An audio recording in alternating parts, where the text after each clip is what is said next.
Now, a possible first-round playoff preview in Portland. The Mavericks in town for this one. Dirk Nowitzki, LaMarcus Aldridge. He's averaged 31 points per game in the first three meetings between these two. And Aldridge getting the recipient here of a very nice alley-oop pass. Thank you. Big guy running the floor. When they run the floor, you better reward them. How about Batum? Just the facial. And great curl. Yeah, Yamahimi trying to block that one, but Batum getting up quick, using that left hand, getting away from Jan's body, and that's a very nice curl action. Batum, 15 points off the bench. The big steal here. Gerald Wallace, love just the energy he brings into this team. He has changed. He changed this team with his active play on the defensive end, but offensively, he is a mismatch for most teams. Sean Marion, the lay-in, he really is. 19 points, by the way, for Wallace. And then here, the Mavs get the rebound. Rudy Fernandez, though, tips the Marion pass, saves it from going out of bounds, right to Wallace for the lay-in. This was the story of the game for the Blazers. So much activity. Their bench came in big in the second quarter, outscoring the Mavericks 38-29. And you can see Rudy just using those lively legs. Hard matchup for Barea and Jason Terry. Portland played at their pace. Big win against the Dallas Mavericks, who've struggled on this road trip.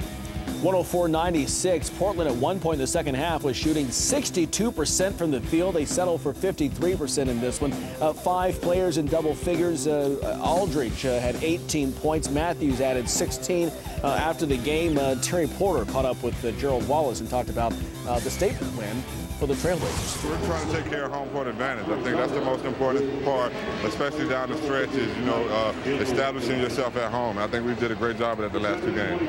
Well, when you talk about your defense, I thought your defense tonight, just the start of it was unbelievable in previous games. Talk a little bit. Yeah, I know. We understood that Dallas liked to come out in the first quarter and, hit fast. I know in the last game we was here, they came out and shot 100%. I think the first 10 possessions, they scored every time. So our main thing was disrupt them, get them out of what they wanted to do.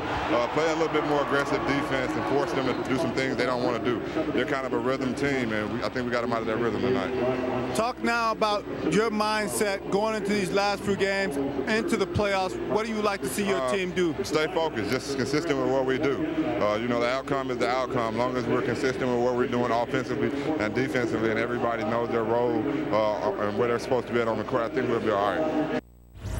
So Portland stays a game ahead of Memphis and New Orleans, chasing them for the 6th spot in the Western Conference. Well, I love what Gerald said about Dallas. They do like to come out and jump on the team quick. They were not able to do that. And Nate McMillan has at his disposal some great weapons on defense to throw at Dirk Nowitzki. He uses Gerald Wallace, he uses LaMarcus Aldridge, and he can go with Nicholas Batum.